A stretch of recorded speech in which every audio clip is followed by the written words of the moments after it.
Good morning. You listen to FloorDaily.net, and I'm Kemp Harr. This morning, my guest is Karin Fendrich, who's show director with National Trade Productions, who puts on the Coverings show. We're here in Atlanta at the Coverings 2013. Karin, how you doing? Very good, thank you. Good to be with you. I guess you've been running this show now for about 3 years. Is that right? Yes. I guess the first question to ask would be how attendance compares this year versus last year when it was in Orlando.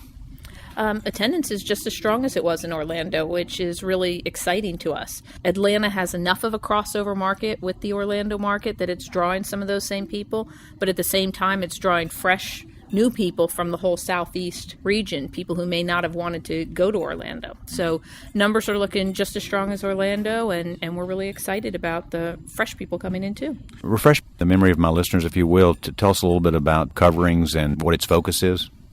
Well, we're the premier tile and stone show in the United States and really trying to represent the entire world doing business in the tile and stone industry here in the United States. So, a lot of distributors here in the U.S. looking to connect with manufacturers from not just the U.S. but all over the world and really help to get the product out to the end user in the best way possible, and always looking for the newest, most innovative, attractive new products that they have to offer.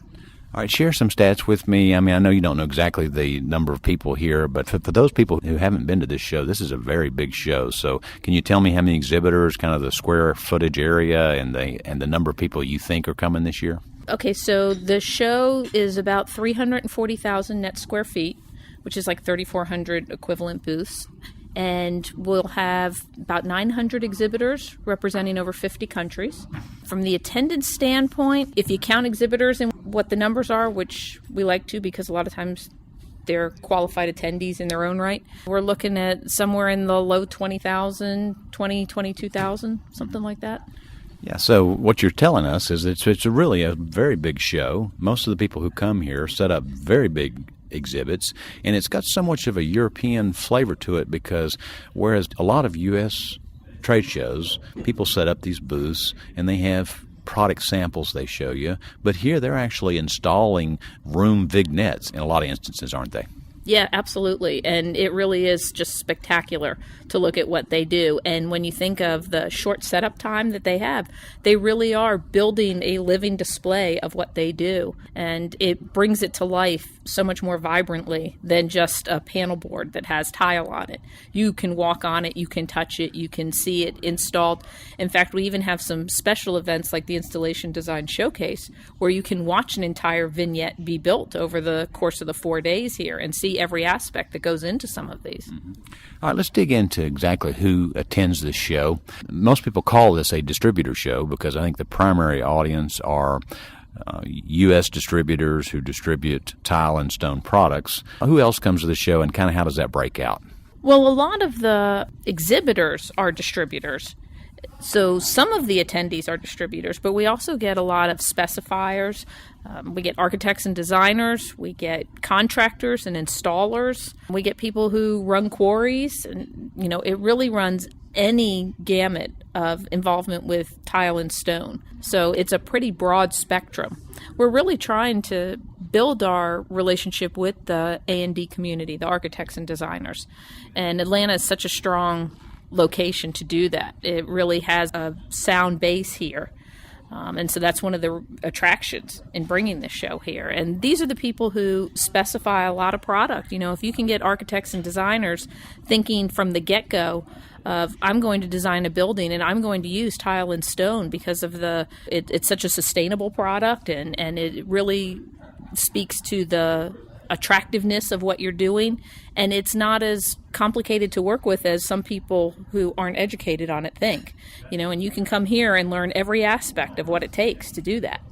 I've been walking the show floor. We're toward the end of the second day, and I've seen Mary Ann Adams, who runs Avalon. I've seen David Snedeker, who is the flooring person at Nebraska Furniture Mart. So you also attract some of the big retailers too, don't you? Absolutely. Yeah, anybody who touches this business has a valid reason to be here.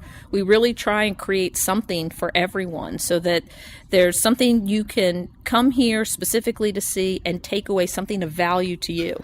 And the fact that the whole show is free to the attendees, if you can take away something of value, why wouldn't you come? So back to those subsectors of attendees, are you doing things to drive? You mentioned that you want to attract more A&D people. Are you changing the seminars that you offer to try to be more attractive to some of those targets that you want to expand your attendance in? Yes, we definitely are. We're trying to make this a value to the attendee, and that's what they're looking for. They're trying to find more education that speaks exactly to what they're looking for, and our attendees are getting more educated on their own. So coming here, they're not looking for the 101 class. A lot of times they're looking for the graduate school level. You want to be speaking to true experts and learning how to take your business to a much further level than what it was before. Well, I think a lot of your role is probably about over since the show is, in the middle right now. Are you pleased with the results so far? Oh, we definitely are. We're very pleased with the results. We've seen strong activity on the floor. We've heard really positive comments from the exhibitors. We're selling space for Las Vegas next year, and we're getting a strong turnout for that. So we're really excited about everything that's happening here.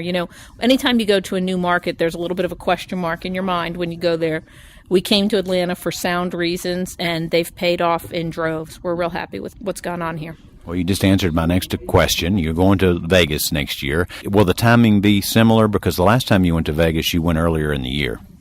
Yes, last time we went to Vegas, we went earlier because that was what we had to do in order to get into Las Vegas. The convention centers book up years and years in advance. So we booked this one at the same time. We are not going to be in the Sands. We're going to be in the Las Vegas Convention Center, which makes a big difference to the people who have to be on a different floor. The Sands had a lower ceiling. We don't have to deal with that at the convention center. But yes, we are going to be the exact same dates next year because we're going back to our Tuesday to Friday traditional setup instead of the Monday to Thursday that we're dealing with this year. So it'll be the exact same dates. Okay, look forward to seeing you there. Again, thanks for spending time with us. Been talking to Karin Fendrich, who's show director with National Trade Productions, who runs the Coverings show. And you've been listening to Kemp Harr and FloorDaily.net.